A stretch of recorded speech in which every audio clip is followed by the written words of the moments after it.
그 다음 주에. 명절 때 책 들고 다니지 마세요. 명절 때 또 책 들고 다니면서 막 어디 뭐 물 묻고 뭐 또 뭐 기름 묻고 이래갖고 나중에 또 밖으로 오지 마시고 명절은 명절답게 노시고.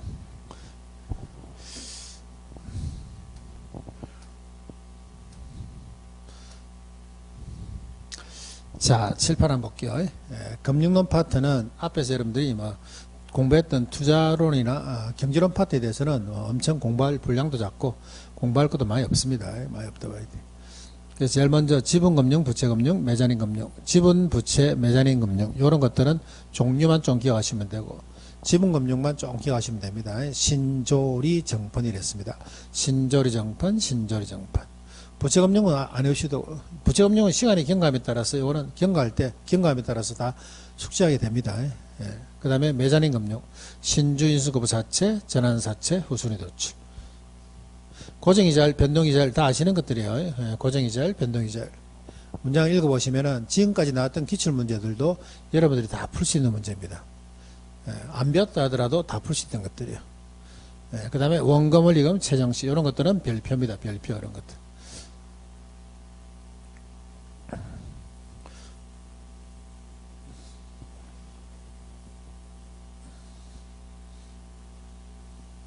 이런 것들은 별표.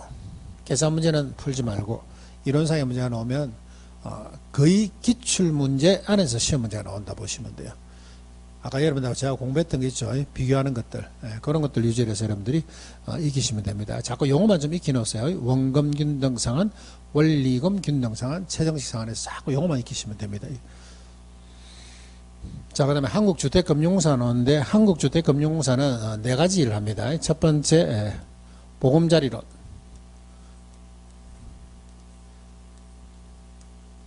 신혼부부 위주죠. 신혼부부 위주의 저금리 2% 정도의 저금리에다가 10년 이상의 장기대출, 10년 이상 장기대출. 신혼부부는 몇 년까지예요? 서류 낼 때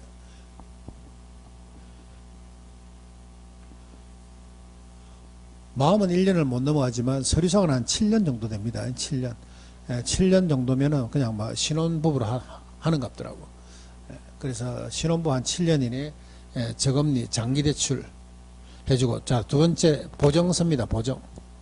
여러분한테 보정, 시공사나 이런 데 보정서 줍니다. 그래서 이 보정서 들고 가면은 대출이 아주 가볍게 된다 보시면 돼요. 그 다음에 세 번째 주택연금이죠. 요거. 그 다음에 MBS증권 이렇게 해서 네 가지입니다. 네 가지.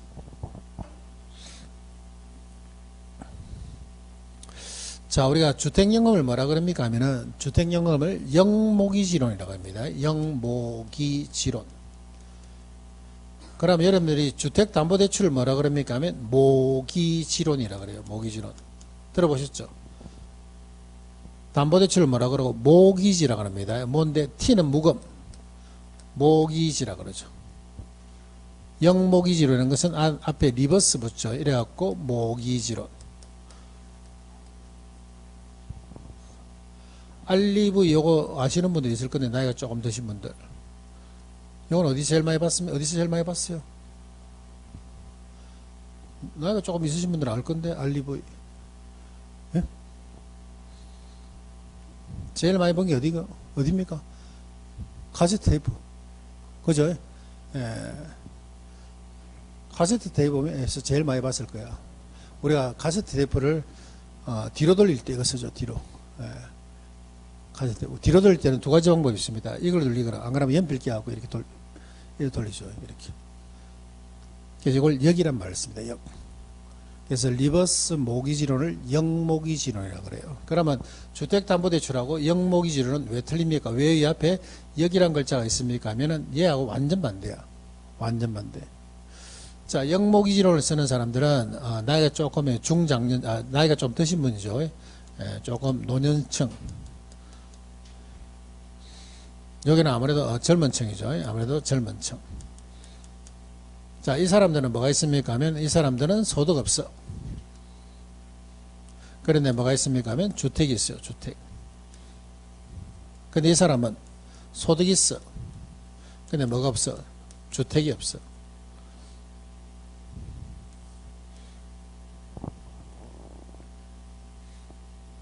자, 그 다음에 영목이지론을 쓰게 되면은, 대출자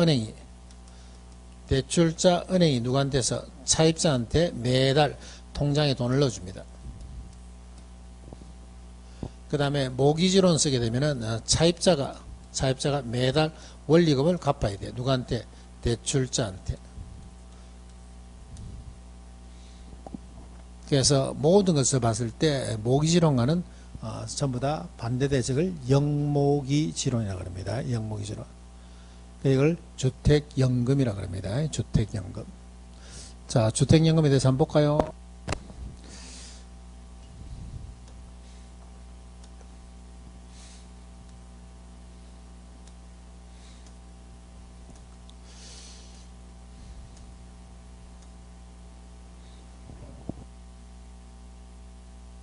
연금은 어디 실시하고 있습니까? 하면은 한국주택금융공사에서 하고 있습니다. 그러면 한국주택금융공사에서 돈을 매달 그렇게 입금시켜 줍니까? 하면은 한국주택금융공사는 여러분들이 주택연금을 받을 수 있도록 보증선언기관이라 보시면 돼요. 그래서 한국주택금융기관에서 사인받고 이 사인지가 여러분들이 원하는 은행, 내가 예를 들어서 나는 뭐 요 앞에 있는 국민은행, 달동에 있는 국민은행에서 거래하겠다면은 한국주택금융공사가 그걸로 팩스를 넣어줍니다. 그러면 거기서 실시하시면 돼요. 자, 한번 봐볼게요. 주택연금 영모기지론이라고 합니다. 영모기지론. 자, 방법은 어떤 방법이 있습니까? 하면은 저당 방식과 신탁 방식 두 개가 있어요. 저당 방식이라는 것은 말 그대로 은행에 집 잡히는 거하고 똑같아. 은행에 집 잡히는 거하고 똑같이 저당권 설정해가지고 저당권 설정해가지고 하는 방식. 그 다음에 신탁 방식이라는 것은 이거는 소유권이 HF로 이전됩니다. 한국주택금융공사로 소유권이 임시로 이전된다 봐야 돼요. 그러면 저당 방식과 신탁 방식은 뭐가 틀립니까 하면은 저당 방식으로 해서 주택연금을 받게 되면은 만약에 아버지 어머니가 살아 계시다가 아버지 명의로 해서 주택연금 받다가 아버지 돌아가시면은 어머니가 주택연금을 바로 이어받지는 못해요. 자식들 동의를 받아야 돼. 상속인들의 동의를 받아야 됩니다. 그래서 그 꼴이 더러워갖고 생긴 게 신탁 방식이죠. 예를 들어서 뭐 자식하고 사이 안 좋으면 자식이 사인 안 해주면 그냥 집 처분해야 돼. 그래서 신탁 방식이라는 것은 이거는 아버님 돌아가신다 하더라도 어머니가 그대로 이어받을 수가 있습니다. 이게 신탁 방식이에요. 그리고 비용은 얘는 저당권 설정 비용이 들어가지만 얘는 비용 안 들어갑니다. 비용 안 들어가. 이건 뒤에 놓은 거예요. 이 방식이 무조건 좋아요. 그럼 소유권이 한국주택금융공사에서 이전하고 저당권이 설정될 때에서 한국주택금융공사에서 주택연금을 받고 있는 주택은 대출을 못 받습니까? 하면 대출을 못 받습니까? 이거 주택을 팔 수 없습니까? 하면 팔 수 있습니다. 팔 수 있어요. 전혀 상관없습니다. 자, 장점을 보면은 주택연금을 받다가 목돈이 생겨가지고 자, 중도상환할 때 다른 금융하고 달리 이거는 수수료가 없어요. 그 대신에 뭐가 있습니까 하면 최초 가입비하고 보정료가 있어요. 1.5%하고 0.75. 그래서 가입비 이거는 올해 아마 1% 낮아질 겁니다. 이거는 낮아질 거예요. 그래서 퍼센트 이건 시험이 안 나와. 가입비 기준에서 한 8천만 원, 8억짜리 집 정도 기준에 했을 때, 8억짜리 기준에 했을 때, 가입비가 한 1,000만 원 정도 나온다 보시면 되겠네. 그죠? 한 1,000만 원. 1,000만 원 조금 더 나오겠네. 근데 여기 이제 1% 좀 줄어들기 때문에, 8억짜리 같으면 이제 한 800만 원 가입비가 나온다 봐야 돼. 이것도 그냥 내는 게 아니고, 돌아가시면은 다 정산합니다. 그래서 초기에는 돈 들 거 없어. 보정료 0.75. 그러니까 이런 것들도 지금 정부에서 낮춰나가고 있습니다. 그래서 가입비가 낮아질 거예요. 가입비가 많든 적든 상관없어. 부모님들은 주택연금을 받는 분들은 상관없어. 자, 신적 자격 한번 볼게요. 만 55세 이상. 소유자하고 그 다음에 배우자 둘 중에 한 사람이 만 55세 이상입니다. 그 다음에, 자, 요거는 나중에. 자, 그 다음에 주택은, 가격은 어떤 겁니까? 하면 공시가 12억 이하. 12억 이하 같으면 시가 한 20억 될 거예요. 아마 내 생각에. 한 18억에서 한 20억 될 겁니다. 그 정도까지는 주택연금을 받을 수가 있어요. 그럼 20억 초과되는 것은 주택연금 못 받았습니까 하면은 그거는 개인은행 가서 받으시면 돼요. 국민은행 하나 이런데 주택연금을 주는 은행이 또 있어요. 자, 그 다음에 1주택, 다주택은 합산해서 가격이 12억 이하 되면 됩니다. 12억 이하. 그러면은 금액이 어떻게 나옵니까 하게 되면은 1억당 한 20만원, 지금 이제 좀 3% 정도 인상시킨다니까 한 21만원 정도, 21만원에서 한 22만원 보시면 돼요. 만 60세 기준. 그래서 만 60세에 예를 들어서 10억짜리 예를 들어서 집 같으면은 얼마 나오겠습니까? 한 200만원 조금 넘게 나온다 봐야 돼요. 매달 200만원 조금 넘게 나온다 봐야 돼요.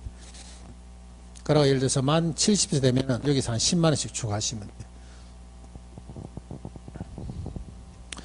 자, 그 다음에 해당 주택은 뭐가 있습니까 하면은 주택, 여러분들 공법에 의하는 주택법에 나오는 주택, 단독주택, 공동주택 다 됩니다. 그리고 노인복지주택 실부터 하면 되고, 주거용 오피스텔은 되는데 업무용 오피스텔은 안 됩니다.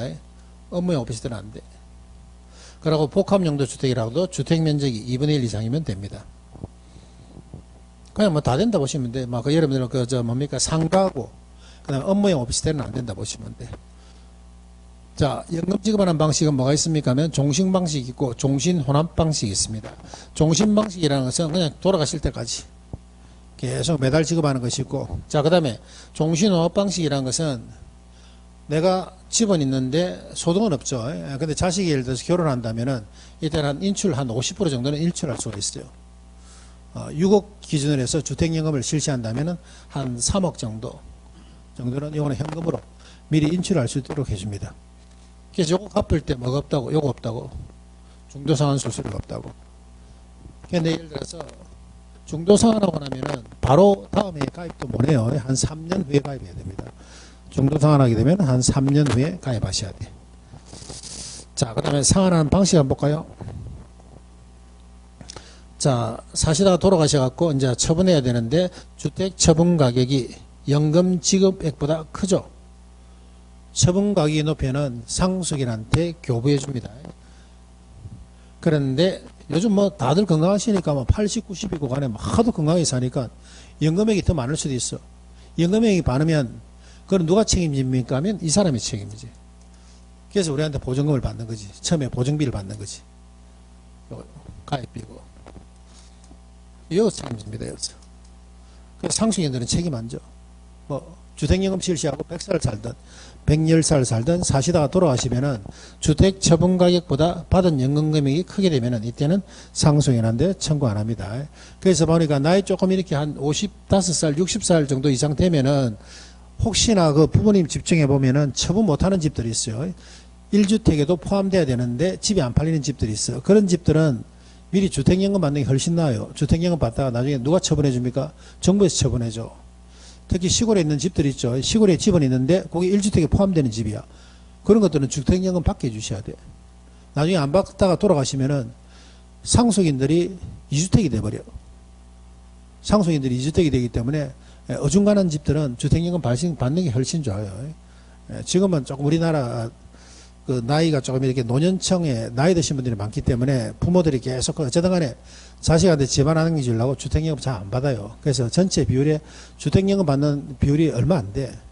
한 2, 3%밖에 안 됩니다. 근데 이거는 손에 손잡고 부모님한테 주택연금 받게 해주는 게 이게 최고 효도입니다. 효자예요. 부모님 잘 안 받을래요. 잘 안 받아요. 자식들이 받게 해주면 엄청 좋습니다. 좋아요. 뭐 한 달에 한 번씩 계속 돈 들어오는데. 자, 그 다음에 해지되는 것은 부부 두 분 사망하시면 해지됩니다. 한 분 돌아가시면은 저당 방식으로 했으면은 상속인들 동의받아갖고 이어야 되고, 신탁 방식으로 했으면 그냥 이어진다 봐야 돼요. 근데 두 분 다 사망하시면은 이건 안 돼요. 재혼 안 됩니다. 재혼. 내가 주택연금을 받고 있는데 내가 재혼을 하죠. 그럼 내가 죽고 나면은 그 들어온 사람, 재혼 들어온 사람은 주택연금 못 받습니다. 처분하셔야 돼요. 그러면 재혼해서 받으려면 어떻게 됩니까? 하게 되면은 재혼 당시에 주택연금을 안 받고 있어야 돼요. 두 사람이 법적으로 부부가 된 다음에 주택연금 받으시면 돼요. 또 복지관 부부 이런 사람들은 안 됩니다. 복지관에서 만나고 부부 행세하는 사람들, 그런 사람들은 안 돼.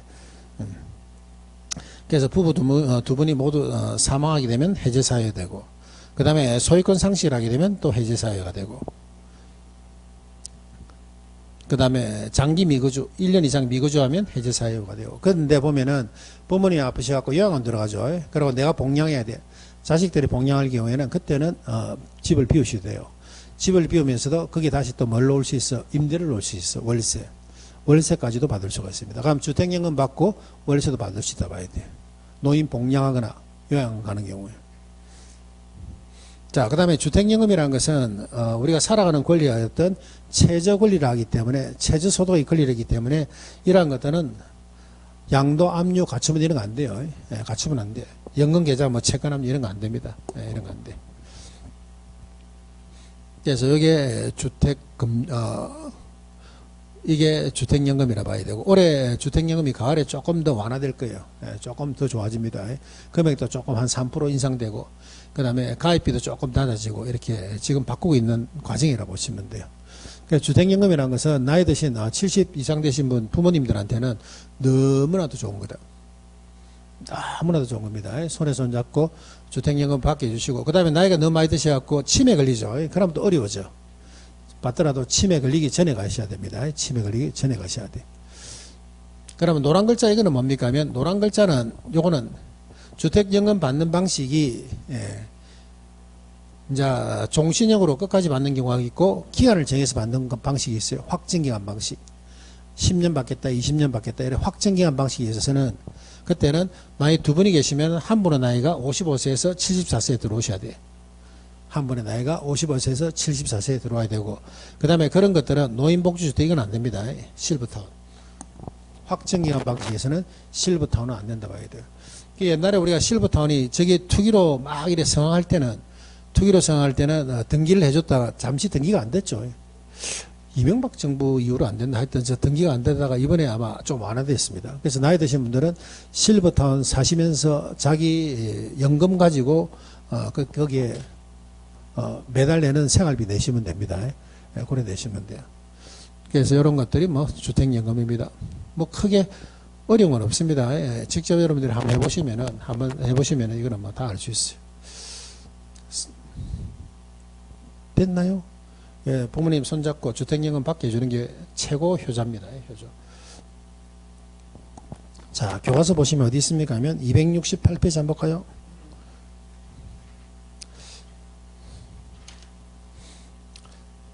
위에 보니까 한국주택금융공사 되어 있죠. HF. 자, 그래 밑에 보니까 한국주택금융공사의 주요 업무 4개. 보금자리론, 적격대출 공급. 그 다음에 두 번째 주택보증공급. 그 다음에 주택연금 보정. 그 다음에 네 번째 MBS 발행이죠. MBS 발행. 거기에 양가로 1번에 보금자리론 첫째 줄 한번 볼까요? 첫째 줄 보시면은 그게 10년 이상입니다. 10년 이상 저금리. 그래서 한국주택금융공사에서는 10년 밑으로 이런 것들은 대출 안 해줘요. 10년 이상 저금리만 해줍니다. 10년 이상 저금리. 자, 오른쪽에 3번의 주택연금이죠. 주택연금 영목이지론이라고 합니다. 영목이지론. 우리가 주택연금은 아주 쉽습니다. 쉬운데 보면 한 2년에 한 번씩 나와요. 시험 문제. 그런데 보면 그게 31회 이후로는 홀수 때마다 나오는 거 보이세요? 31, 33, 35 나오는 거 보이세요? 여러분 칠 때가 37회입니다. 그죠? 나올 것 같아. 아주 쉽게 나올 것 같아. 아주 쉽게. 자, 체크하면 볼게요.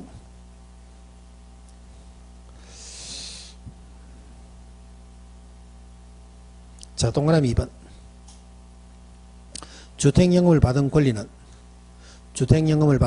양도, 압류, 담보 안 됩니다. 그 다음에 주택연금을 받는 사람과 그 배우자의 신탁 수익권이죠. 양도, 압류, 가압류, 가처분, 담보 안 됩니다. 안 돼. 예금에 대한 채권 압류도 안 되고.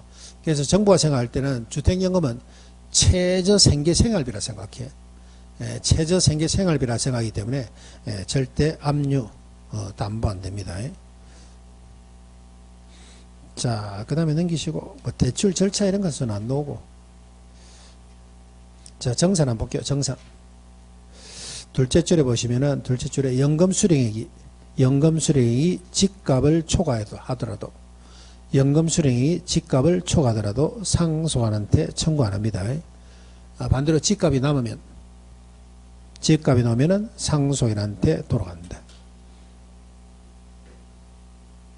그 다음에 주택연금은 언제든지 별도의 중도 상환수수료 없습니다. 그거 하나 체크하시고. 중도 상환수수료 없습니다. 그거 하나 체크하시고. 자, 양가로 2번 가입 요건 한번 볼까요? 가입 요건. 기억해 보니까 소유자 또는 배우자가 만 55세 이상입니다. 만 55세 이상. 당구장 표시 확정기간 방식은 55세에서 74세, 연소자 나이는 55세, 74세. 이번에 주택 보유수 공시가격 12억 이하, 다주택자는 전부 다 합산가격이 12억 이하.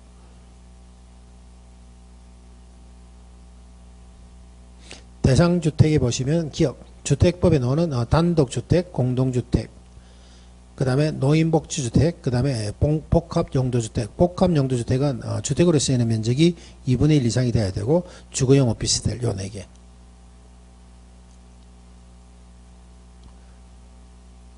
거기에 당구장 표시 보시면은 그게 우대 방식 있죠. 이번에 우대 방식을 많이 완화해 준댔거든. 그래서 우대 방식은 1.5억 이하 주택만 가입합니다. 우대 방식은 주택연금도 많아. 우대 방식은 예를 들어서 1억에 20만원 같으면 얘는 우대 방식은 더 줍니다. 그런데 가격이 얼마짜리? 1억 5천짜리입니다. 1억 5천 이하만 가능해요. 자, 그 다음에 양가로 3번 종신방법이 있고 종신혼합방식, 기억니은. 종신방식이 있고 종신혼합방식이 있고. 그 다음에 양가로 밑에 4번에 보시면 종료기간, 보증기간 종료 사오죠. 1번에 보니까 부부 모두 사망합니다. 모두 사망. 그 다음에 소유권 상실. 그 다음에 장기 1년 동안 이상 미거주하는 경우.